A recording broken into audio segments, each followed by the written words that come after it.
Good evening, Razorback fans. We want to welcome you into 2026. We are back to our Monday episode of the Hog Talk podcast. We made the change. Usually during football season, we love to go Sunday, Thursdays, but we're going to run it back on Mondays from here on out, foreseeable future. But welcome in 2026. We took a couple of weeks off. Adam, you went on a little trip. We got to spend some quality time with the family for Christmas and New Year's. So we want to thank everybody for your patience as we come back, and we have a lot to catch up on. Arkansas, Tennessee, portal news. You see behind me, we got Chad Morris back. So, I tried to give him to you, Adam. No. Razorback fans, let me talk to you for a second. I tried to give you to him, and I'm sorry. I thought that he would be a gift that would bring things back. And you tried the Chad Morris thing. You tried the Bobby Petrino. And I don't understand. Clemson fans think that this is going to be that same situation. So, hey, we'll talk about that segment too. But Adam, how was the holidays, brother? It was good. It's good to get away from home every once in a while, spend some time with people you care about. Same time, I'm happy to be home. But at the same time, you still kind of like wish you were still on vacation. Coming back to reality of work and all that stuff, I was very blessed. The week of Thanksgiving, the week of Christmas was off, and then I worked a couple of days on New Year's week. So, and still even today, you're like, man, you just want one more day, and I can't complain about it. I mean, got to rest, got to spend time with the family. I mean, had a great Christmas and New Year's break, but you always want more. And that's the thing. Arkansas, Tennessee, we will start with that. And I'll tell you this, this was a dogfight. And this was a game where 37-36 at the half, Arkansas outscored them 49-39 in the second half. There was 11 lead changes in this game, but for them to pull this out, we all seen the clip post game of them making fun of Nate Ament and his free throws. But this is what, again, another win like this, Adam, sets you up to boost your confidence in the SEC. Now you've already got the monkey off your back of the 0-5 start. You come out and you beat Tennessee at home, moved to 11-3 on the year with 86-75 win. But just your overall thoughts on the game and their performance on Saturday. After the first half, I really wasn't 100% sure like how the game was going to pan out, because we've been in these situations before where games are tight or we're down at halftime and you don't know what the second half's going to be. Here's the thing with this team is they're figuring out as the season has gone on how to put these things together. Hearing them talk about during the game how Coach Calipari brought in Coach Richardson to basically coach defense. I noticed a lot of changes in this game defensively for Arkansas. Hands up, they're in the passing lanes. They're making Tennessee uncomfortable. The first half for Nate Ament, he struggled, especially I think when he airballed a three and the crowd just let him have it for the next bit. His only three of the game. And then after that three, missing I think 3 straight free throws, maybe 4 straight free throws. He was rattled. That was a big game in a big environment for a freshman. And DP asked us a question last night that I hadn't really thought about until he asked. He asked us, would you replace anybody on this team with Nate Ament? Because, it came down to Arkansas and Tennessee for him. And he chose Tennessee. And in the grand scheme of things, I can't say that I would, because you look at this 6'11 build or 6'10 build, whatever he is, I'm going to directly compare him to Trevin Brazil, even though their games are different, but they're built the same. And I wouldn't want to take him at this point in time. So I think that this is a true test, if you will, to trust the players that Coach Calipari brings in. We may not land the guy that we think that we're going to get, but there's always a backup plan. There's always somebody else. So this was a game that, and also, there's a lot of comments going on during the game in various posts and groups, kind of dogging Darius Acuff for, his 4 turnovers that he had. I'm sorry, I'll take 29 points and 4 turnovers every single game. Darius Acuff it seems like game by game, just getting better and better. Yeah. And I still don't think we've seen his breakout game yet. No. Yeah, when you are going 8 of 9 from the free throw line, 9 of 16 from the field, 29 points. Yeah, you had 4 turnovers, 3 or 4 assists, so evens out plus 3. But here's the thing about this team, and this is what's crazy.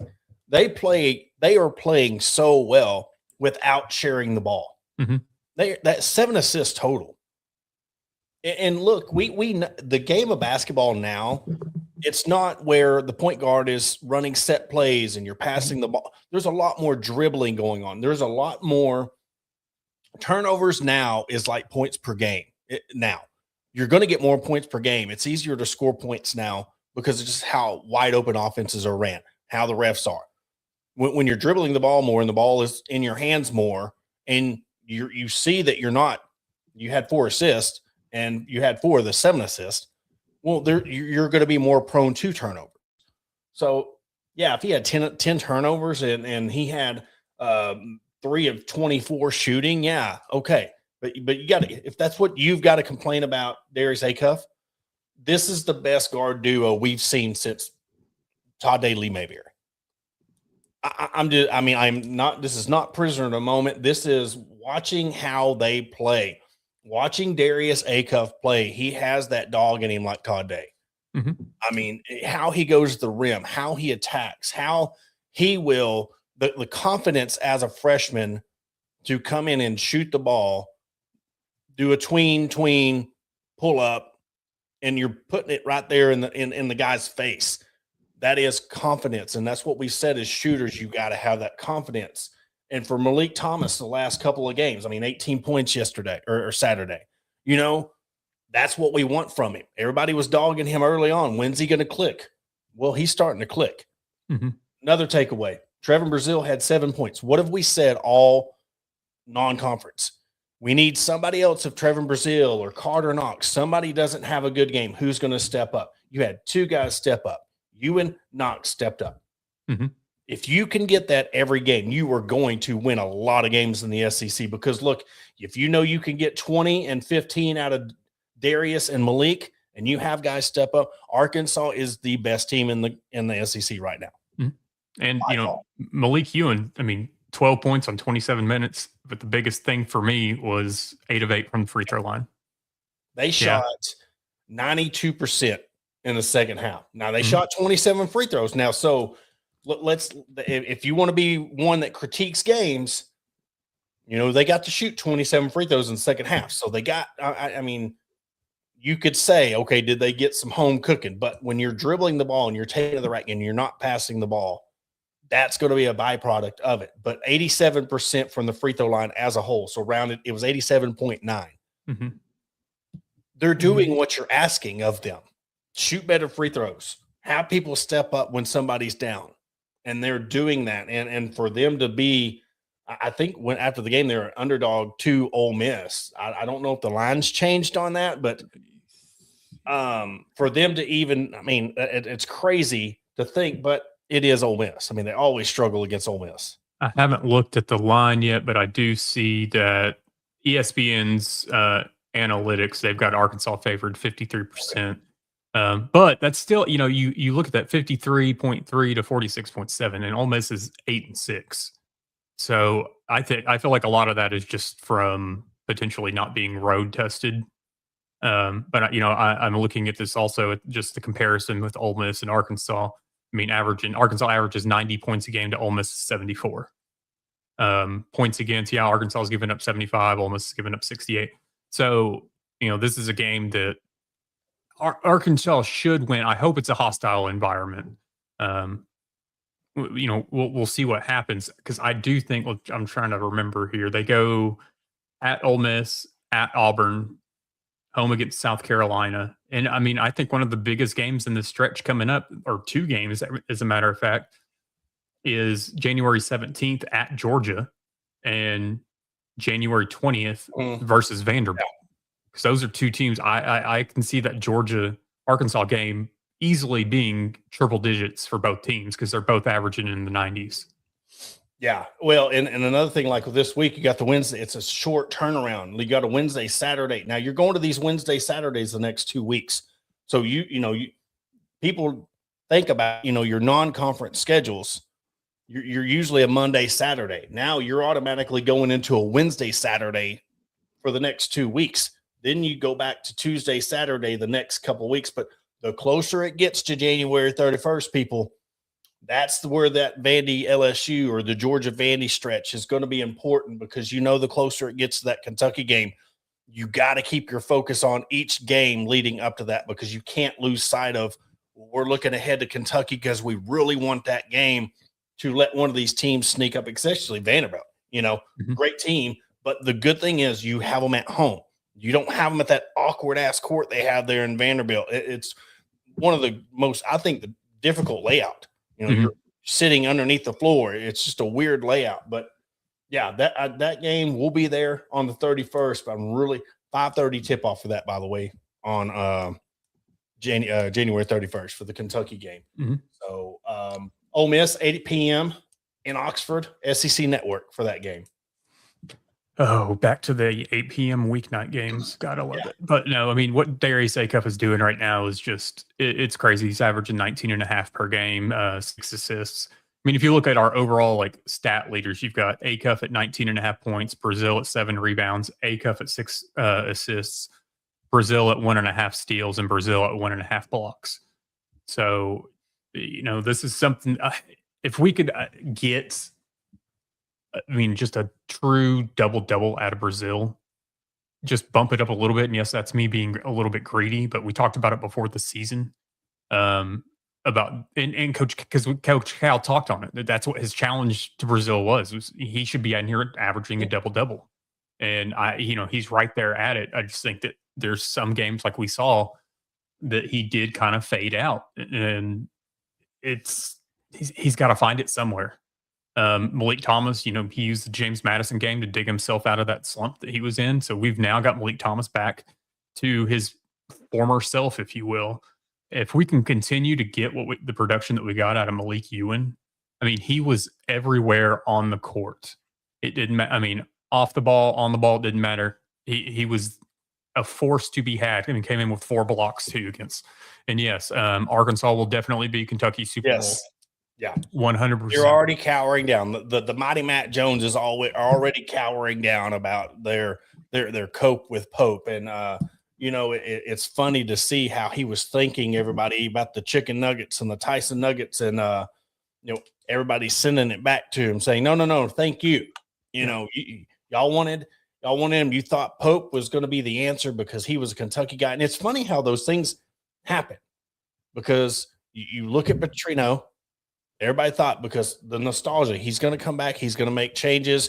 He's going to be the guy. Pope the same way. They thought, they were just the bitter ex-girlfriend that thought, oh, well, we'll do better without you. We don't need you. And then you see what's happening. He can't control his locker room. He's losing, and we'll see what happens.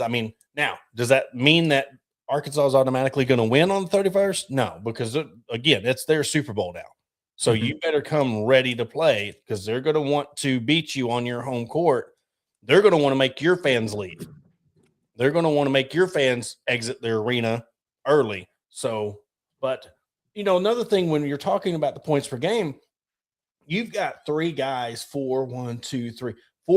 within one score of being in a double-digit score. DJ Wagner sitting at 8.4 points a game, Billy Richmond at 8.6, Malik Ewan 8.9, and Carter Knox 9.2. So that shows you, when you're talking about, we just need one of these guys to step up. You got 3 double-digit scores now. So if Carter can bump that up to 10 on top of that, then you'd have 4 guys averaging double digits in scoring. And this comment here, I actually realized Knox was on the court in the Tennessee game because Billy had an off night with foul trouble. Knox's decision to come back, is it backfiring? I don't feel like it's backfiring on him. I just feel like he hasn't found himself yet. He went to the, combine and stuff to basically get draft grades. and what he needed to work on. And I think bringing in the guards that were brought in kind of threw him off a bit and finding himself in this. I think it's just going to be another time tested thing like we saw last season, that he's just going to have to find his place again. Um, I wish obviously it had happened sooner than later, but at the same time, this isn't the situation I think it backfires on him at all.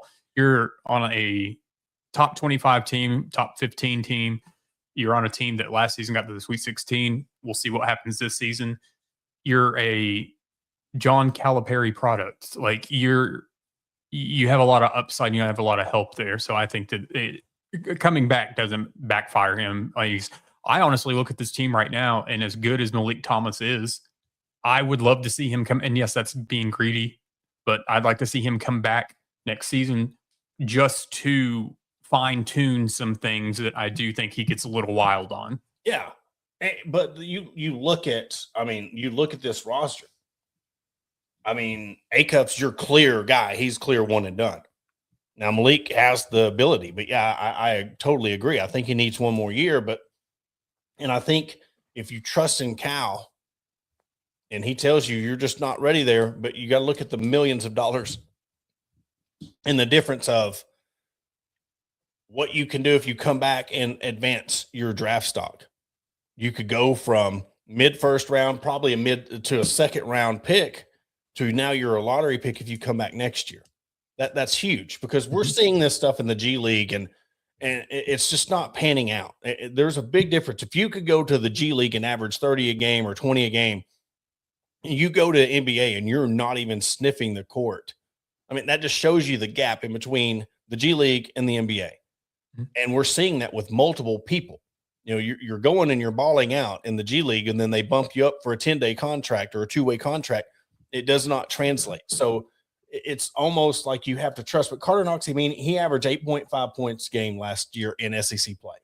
And outside of the couple of games where he was the hero, I mean, what else did he was – that's where we really got to take a step back on some of these players. And just because they had a 3-game stretch where they averaged 20 points a game.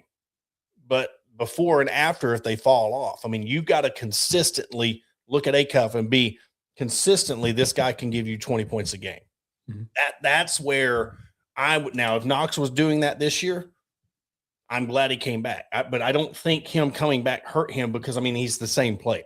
Mm-hmm. He's not really elevated his game. Now, should he elevate his game? Yeah.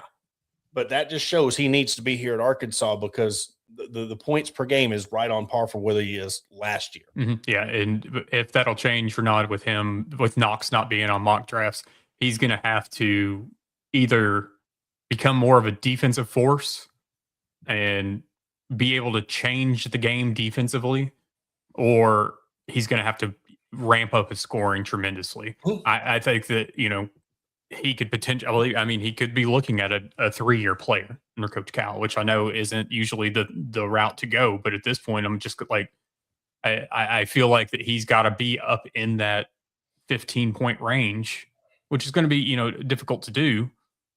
But with Malik Thomas, I mean, he just, you know, he came in firing on all cylinders. Yeah, he had a 3-game slump there, but he, you know, he's showing that, hey, he's going to average 15+ game. Yeah. Every single night, you know, so it's Knox has work to do. I don't see him climbing too high in mock drafts, so unless something changes drastically. Yeah, you know, it's like when you look at somebody in high school, you know they're a D1 player. You could just tell, all right, they're dominating. And then you get to college and you're trying to elevate your game. And I guess I will use Jalen Williams is the exception because of just how hard he plays. You didn't really follow his career and think, okay, that's going to transition to a star, NBA star, or a solid guy on a roster. But he worked his way. If you don't have the talent, you better have the heart and the desire to make up for what talent you have. Now, I'm not saying he doesn't have NBA talent. I'm just saying when we look at Darius Acuff, we could clearly see he is an NBA guy. So for Knox, if he knows he wants to get there, sometimes you just got to do whatever it takes to get there. and averaging 8 points a game for Arkansas is not going to get you on a roster spot. You have to elevate your game to show them you are a steady, consistent force, because when you get to the NBA, you have to consistently be a 10, 8, 10, 12 point per game guy, or they're going to put you in the G League because they're only running 8 guys, 9 guys, maybe, and lower that in the playoffs. I mean, it's, if you want the crazy, I guess, comparison, if you will, and there are different player types and positions and whatnot, but, look at Jordan Walsh.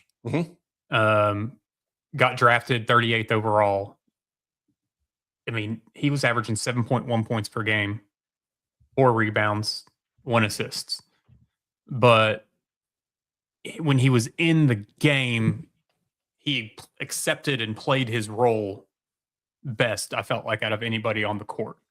And so it's, I kind of look at Knox needs to honestly just go back and watch tape on what Jordan Walsh did, whether it was defense or pushing the fast break or just going in there, being able to knock down free throws, beat the defender, beat the guy that's going into hard fouls when you need them. I mean, nobody thought that Jordan, we were all shocked when he got drafted that high, just because, you just had a guy that was, that averaged 7 points a game get drafted, in the second round. It's crazy. And some of the combine helped Jordan Walsh tremendously also, but Jordan Walsh paid his dues with the G League, and he's finally getting his time, with the Celtics. So, and you look at the program. You look at programs like Oklahoma City and the Celtics. These are blue collar, hard-working programs. That's the thing. You look at what Jalen Williams is doing for Oklahoma City. Look at Isaiah Joe. Looking at his stats right now. He's averaging 10.3 points a game. He's on the fringe. He's got to stay, but, I would be lying if you don't think that his connection with Jalen and how they work together doesn't help him stay on that roster, opposed to being one of those guys that's back and forth in between the G League and having a consistent roster spot. He had 20 minutes and 5 points against the Warriors. He had 19 minutes and 15 points against the Blazers. But you look at the games, 2 games before that and the 2 games after that, 0 points. That he's not being a consistent NBA player. So now, like you said, watch tape, watch film. What do I need to do? You need to be a consistent force. And you said it perfectly. If you're not going to do it on the offensive side of the ball, you better be a lockdown defender, take charges, run it and dive after those loose balls. You got to do something that separates yourself, that gets you a spot on that roster. And, I'm looking at this team now, and obviously, Calipari needs to do what he's going to do. But if I'm looking at this team and I'm going to have them watch tape of former players or whatever, if I'm Coach Cal, I sit down DJ Wagner and I have him study Rajon Rondo at Kentucky. Yep. Just a guy that is a floor general. He's not going to give you a lot of points, but for his career, he averaged 9.6 points, almost 5 rebounds, 4 assists. I'm trying to find his, but he averaged his freshman year 2.6 steals and his sophomore year 2 steals per game. So he was your court general, plus he was a force on defense. And I think that this team, not only this team, but DJ Wagner would benefit from trying to adapt some of that to his game and not just think that, I just need to go out and score. You've got scorers on the team. Just go be that leader defensively. And if you're running point, because Darius Acuff, he's going to get his buckets no matter what. Yeah. We just don't have, I feel like, somebody on the team that thinks pass first. Yeah. And we'll see how that plays out, because, this is another thing that could get tricky. If you're not passing the ball, you better be making your shots, and you better rebound, because if you start missing a lot of your shots and then you're getting out rebounded and you're not passing the ball, that's where you could start getting yourself into some trouble. Again, Arkansas's next game will be Wednesday against Ole Miss, 8 p.m. SEC Network, and then Saturday, 5 p.m. against Auburn. So you got 2 road games back to back at 5 p.m. on ESPN. what we're going to do, we're going to take a quick commercial break. After our break, we will break down our thoughts on the college football playoffs, portal news, and then my thoughts on Mr. Chad Moore's going back home to South Carolina. So Clemson, I won't say South Carolina, but Clemson. We'll be right back after the break. Searching for premium brewery products that will take your daily routine to the next level? Look no further than Sterling Soap Company. Our handmade soaps, aftershaves, and balms are made with only the finest ingredients that give you the ultimate grooming experience. With a variety of scents to choose from, there's something for everyone. Plus, our products are crafted in small batches to ensure the highest level of quality. So why wait? Visit www.sterlingsoap.com or visit our retail store at 16 West Walnut Street in Paris, Arkansas. Shop our collection and discover the difference for yourself. Upgrade your grooming routine with Sterling Soap Company. Are you looking for a place to grab a cold drink and some delicious food?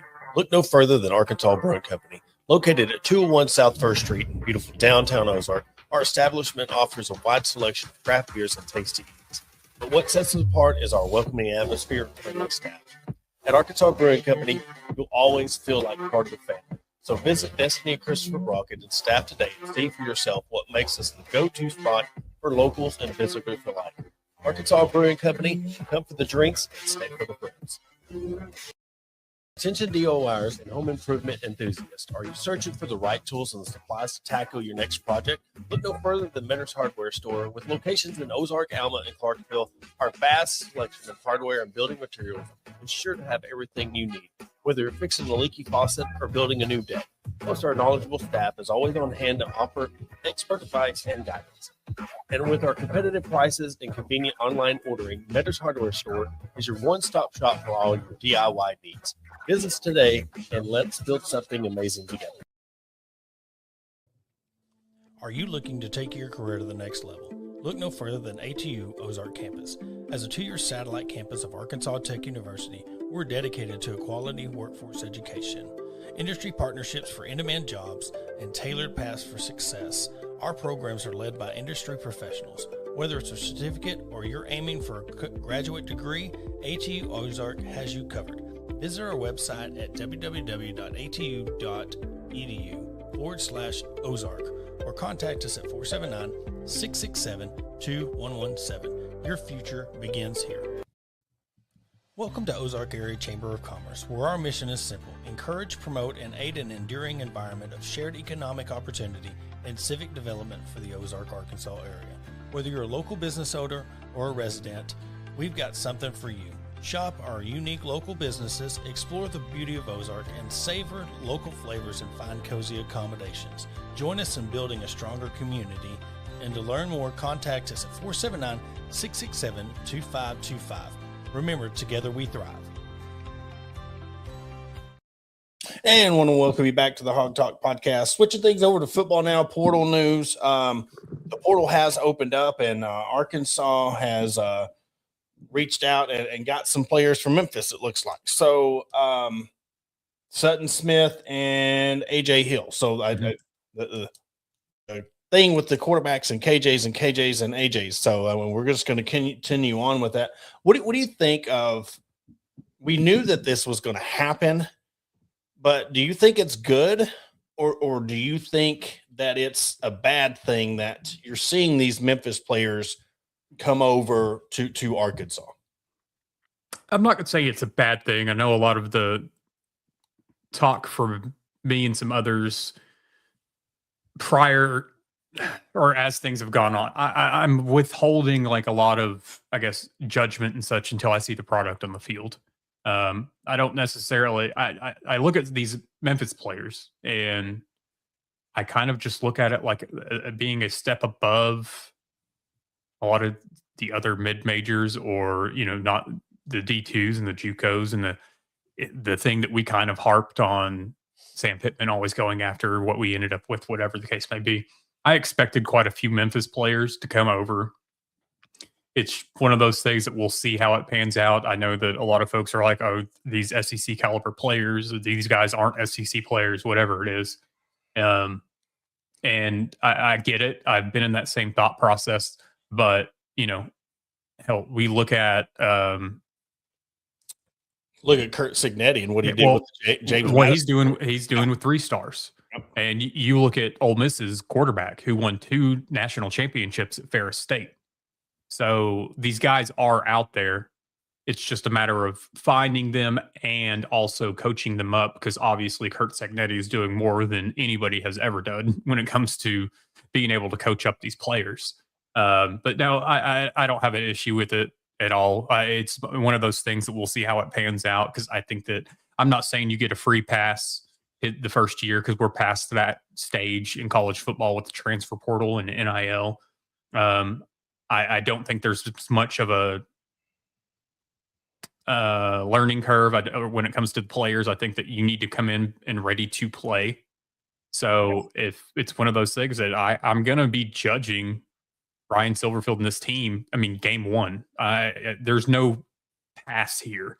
I know, previously they looked at like Coach Pittman's first year, because that was the COVID year. That was the all SEC schedule. And I'm not going to do that. There shouldn't be asterisks on these things. Oh, it's his first year. We're not going to. No, we're done with that, because these coaches a lot of them have said it should be an instant impact because of transfer portal and the way it is. So if you can't get it done, I mean, I look at these things. I don't like seeing 5 to 6 year contracts with these coaches, especially right off the bat. Give them 3 years, and if you can't do it, you're done.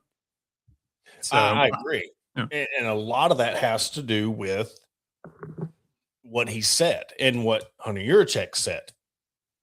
Silverfield comes out, this is going to be the best recruiting class. This is going to be the best class we've had. All right, so now you're saying you're going to bring in a better class than what you had, than anything Pittman did with his super senior. And I'm throwing portal class, because we have to say, when we say recruiting class, we have to include portal players into this. Mm-hmm. You have to couple that together.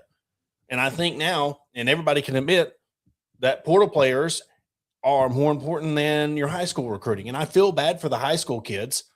I mean, it's nice for them to have their limelight and commit, but if they're going to another school or 2 or 3, 4 other schools, it doesn't mean as much as who are you getting that can come in and play now. That's where we are in college athletics. Who are you going to give the money to? You've seen Texas Tech, $5 million to their quarterback. Reportedly, allegedly. We'll go with that. But on the Hunter Yurachek side, do they really have the money that they say they have? And there's reports saying they do. There's reports saying that they're raising more money. But look, we got to be honest with each other. And we have to be honest as Razorback fans, because I think that got us in a lot of trouble with when Bobby Petrino come back. We knew it was not going to work out. There was a lot of people who knew this is a bad idea. But you're hung on the nostalgia part of it, and you hoped that it would work out. You had a feeling that it wouldn't, but you hoped it would. And you were telling yourself, and you would get mad when people would be like, well, it's not going to work out. Look what happened. What did he do to the locker room?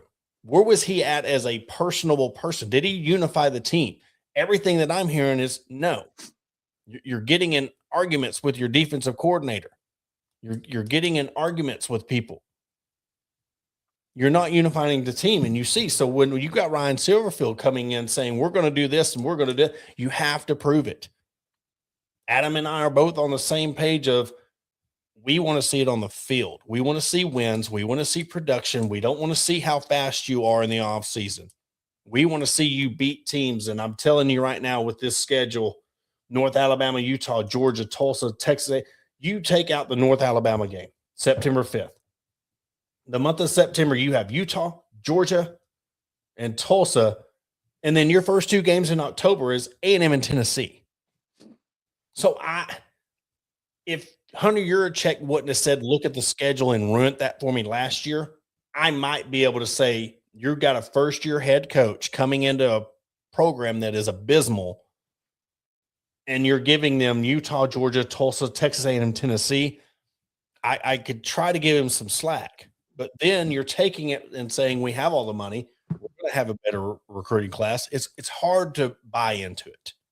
My thing with the money and the transfer portal and the this, that is, you can say all day long, like, oh, we have the money, or we're going to have the money, or however you want to word it, like they did in the opening press conference.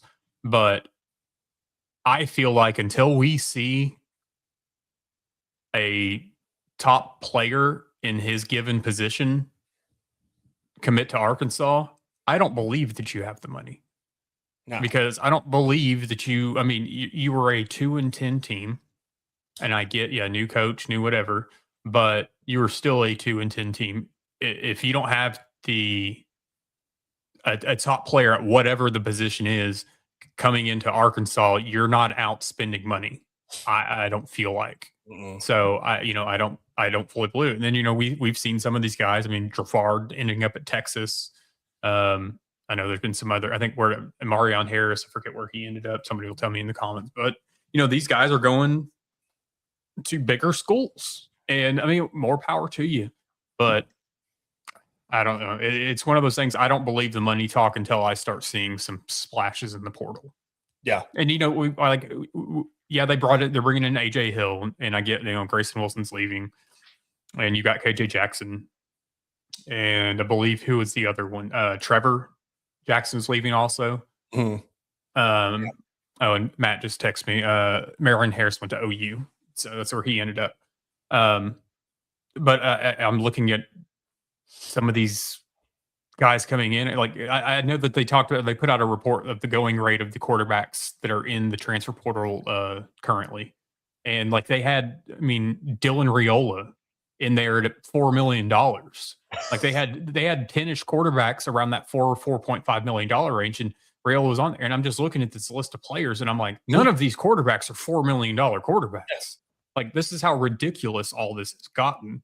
And I know it's all just guesstimates and whatever else, or valuations, or whatever 0-3 wants to call it, which didn't find out till a few weeks ago that it's 0-3, not on 3. My problem, whatever. Yeah. But I just, it's gotten so out of hand and so ridiculous that you would pay a player like Dylan Riola $4 million to come to your school. Patrick Mahomes Jr. Guess what? He's not going to be Patrick Mahomes on your field. No. It was funny. It's not funny because Mahomes got hurt, but it was funny when people were saying Dylan Riola is scared to death knowing that he's got to go out and tear his ACL now because he's trying so much to be like Patrick Mahomes. I mean, it was, but that's where he's at with it. But yeah, no, you look at some of these. Is the guy going to Texas Tech worth $5 million? We know. You could go lead them to a national championship. Then let's talk about you being a $5 million, because again, NIL is name, image, and likeness. What is your name, image, and likeness worth? If you haven't done anything yet, it's not worth anything. And you look at some of the reports of the amounts that some of these people that were second and third string on the Razorbacks team getting paid $600,000, $700,000, $800,000 and did nothing on the field. I mean, you really got to go out and really recruit, and you got to watch film. It's like we were talking about the basketball team. You got to watch tape on these guys. You got to watch film on these guys and see who's going to come in and fit in your system. But you also, as a head coach, you got to be a no nonsense coach. Look at, I'll bring into it again. Curt Cignetti, what he is doing, he is going out there and telling people what he is going to do to them. They're not going to win every game, but he don't care. He doesn't want to beat you. He wants to beat the crap out of you.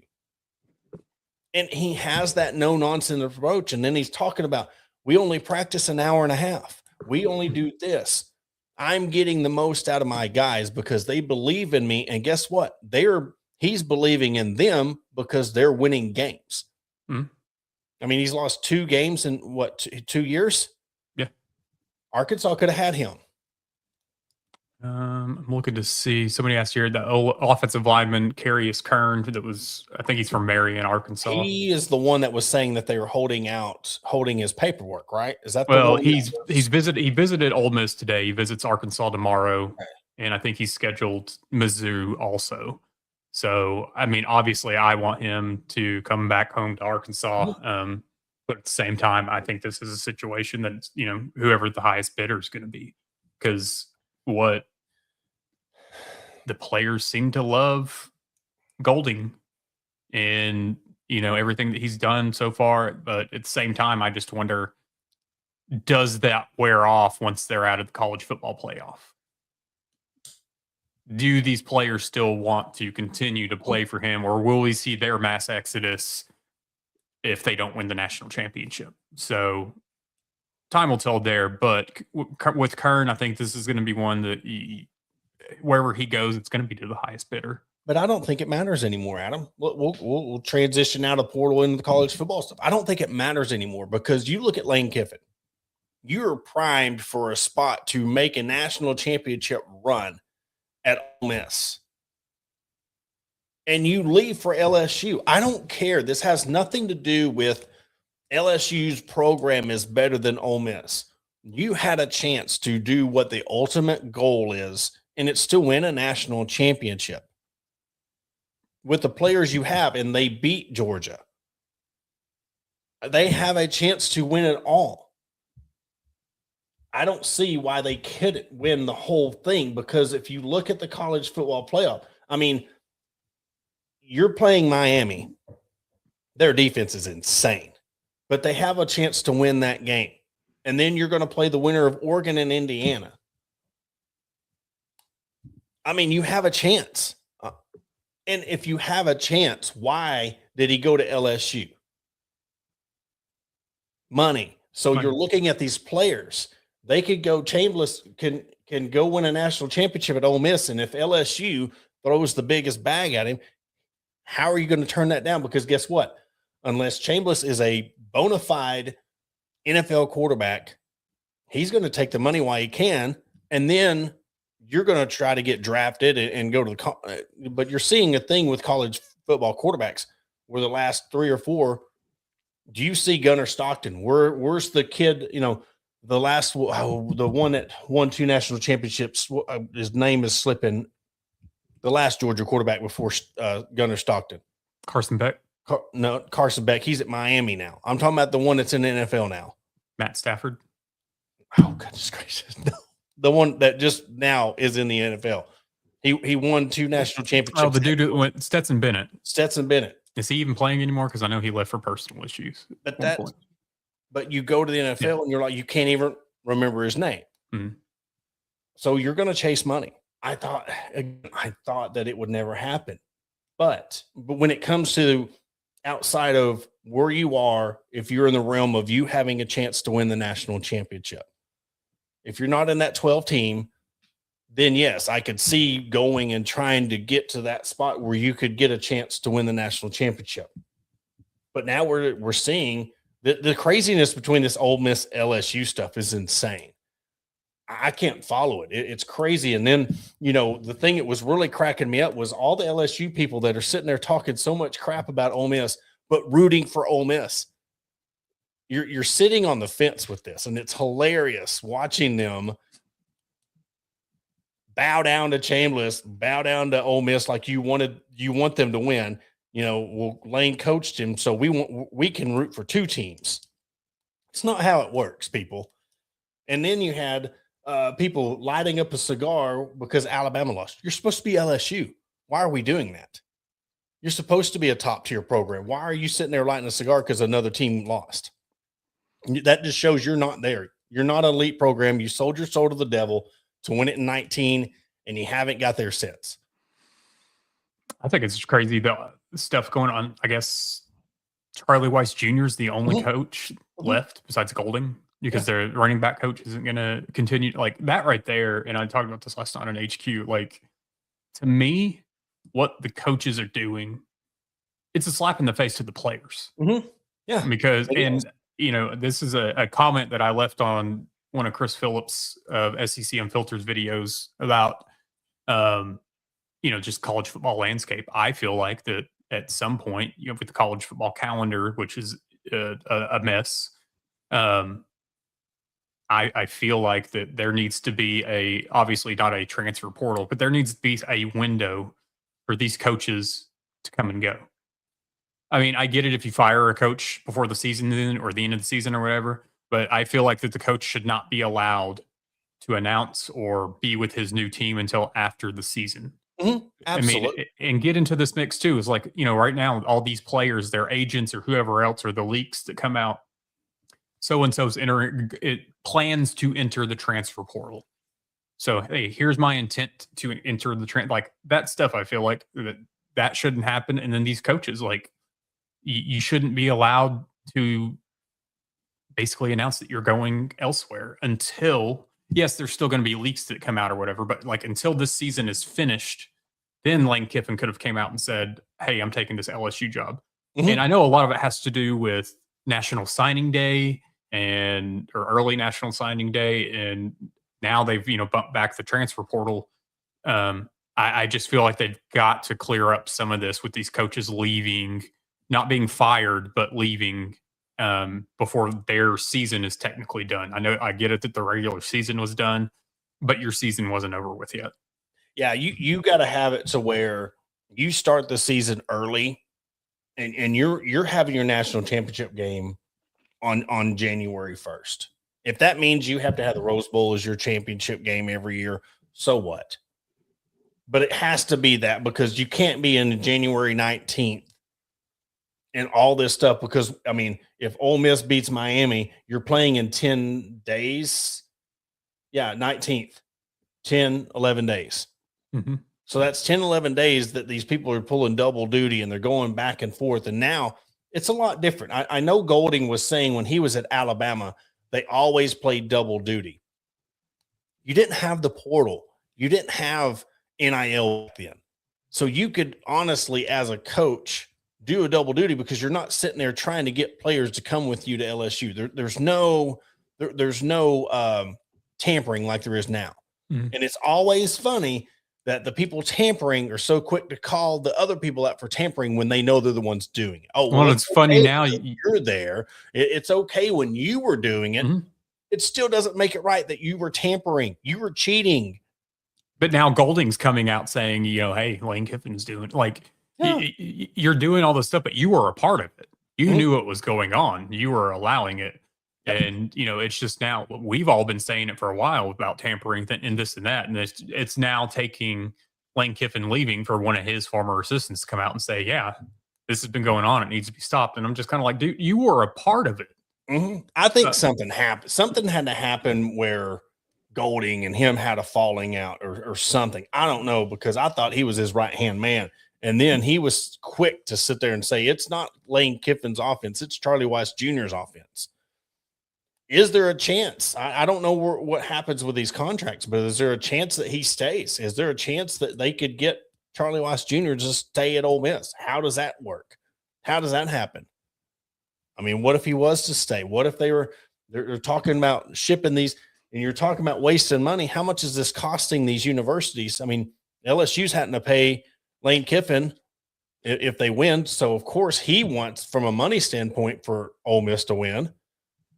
But when you're talking about all these flights and stuff, when we're supposed to be saving money and not spending money, all this craziness that's going on in college football, to me, it's funny because we could sit here as Arkansas fans and be like, whatever. But we know in retrospect, if we were that school, we would be probably lapping it up if we were the ones getting all these players. Oh, 100%. I mean, it's kind of one of those things, we gripe about whether it was John Calipari at Kentucky, whether it was Nick Saban at Alabama. I mean, it's all those, like, yeah, we talk crap about it. We poke fun at it. We talk about all these things happening behind closed doors or whatever. And it's a lot of it just boils down to a bit of jealousy that we don't have, or we hadn't had that same success. Yeah, absolutely. Hey, it's one of those, like, if they're cheating to win, if you can't beat them, join them. So if they're doing it, why aren't we doing it? It's just, I don't know. It gets old after a while. Say is LSU better win a national championship next year. That nothing else will be acceptable, and I don't care what, because they are now the Kentucky basketball fan base ish. They are the same type of fan base. They are sitting there, and all it's been is Lane Kiffin. I mean, glazing so hard on him and him coming from Ole Miss and stuff. And they, for 2, 3, 4 weeks, and you're praising this person when the team that he just left advanced without him.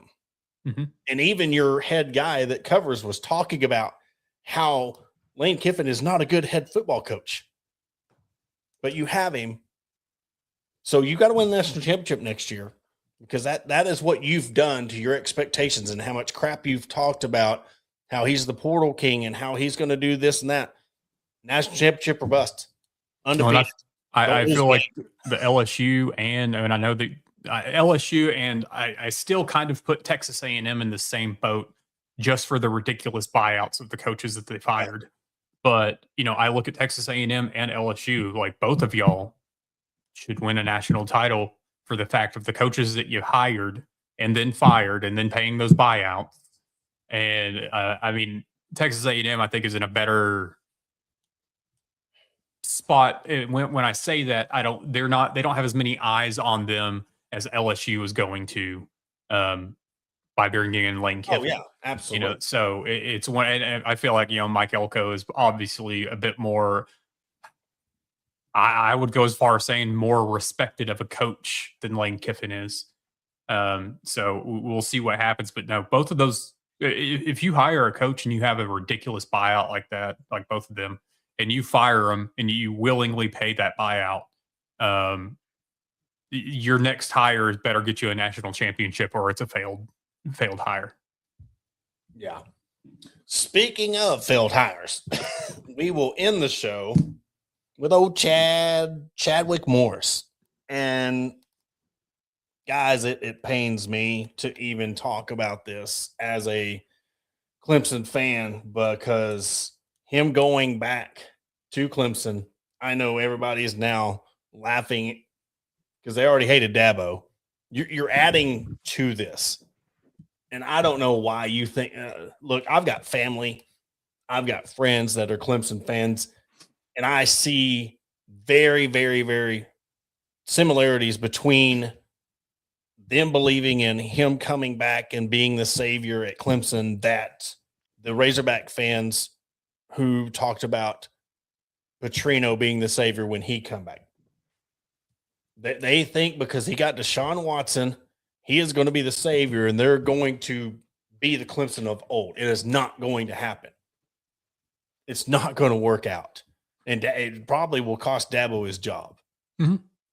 Like I texted you earlier when we were talking about it, like what I see happening is Dabo not finishing the season with Clemson for whatever reason, and Chad Morris being the interim. He's not going to be the permanent, but he'll be the interim for a game or two. I just find it hilarious. I was listening to halftime for a little bit earlier today, and they were kind of like laughing at it a little bit about Chad Morris being hired at Clemson, but then at the same time, it's like they were looking through and kind of, he's offensive coordinator 1 year at Auburn, and then he was wide receivers at Texas State. It was almost like they were trying to like, his post Arkansas wasn't that bad. But then you bring up, he also, was at Allen High School and like lost the first game that they had lost in the past 3 to 5 years or whatever it was. And first home loss in like 10 years. It'd be like somebody going to Greenwood and you start 0-2 at home. Yeah. I've got family that I've been talking to, and they are dying on the hill that this is going to work out. He is going to bring that offense back. And what I'm telling them is that was 10 years ago, 11 years ago, because he wasn't even a part of Clemson when they won the national championship. He was pre-national championship because they won the first one in 2016. He was there. He recruited Deshaun Watson, but he left. And it's crazy to think that what he did post, I mean, he got run out of everywhere else. He goes to, Arkansas, and then, then he went to Allen High School, and you're talking about Auburn and all. It's not going to work out. And I just think it's comical. So please, if I could ask anything for my Razorback people in 2026 is pray for me, because it's going to be a long year for us. Because I think Dabo has just let go of the ropes, and you're bringing in Chad Morris to be your offensive coordinator. So, yeah, I asked my buddy Zach Ernst to light a candle for me at Mass. So if you're Catholic and you like lighting candles at Mass, please save one for me because I'm going to need it. This is out of anything that Dabo Swinney could do, hiring Chad Morris back is probably the most Dabo Sweeney thing that he could do. Yeah. And then the fan base that believes that this is great and this is all going to work out and Chad Morris is going to be your offensive saving grace. I know that we talk about, the summer Kool-Aid drinkers of the Arkansas fan base because we've been there before too. But this is by far and away a hell of a lot worse than drinking the preseason Kool-Aid after, as fall camp is going on. I don't know if I'll get in trouble for saying this, so I don't know where we're at in the society, but it's almost like you're drinking the Kool-Aid and waiting for the comment at the same time. Mm-hmm. That's what this is. So if I'm not allowed to say that, I apologize, but that's what it is. You're drinking the Kool-Aid and wait for the comment if you think Chad Morris is going to come in and save your program. So I'll leave it at that. Yeah.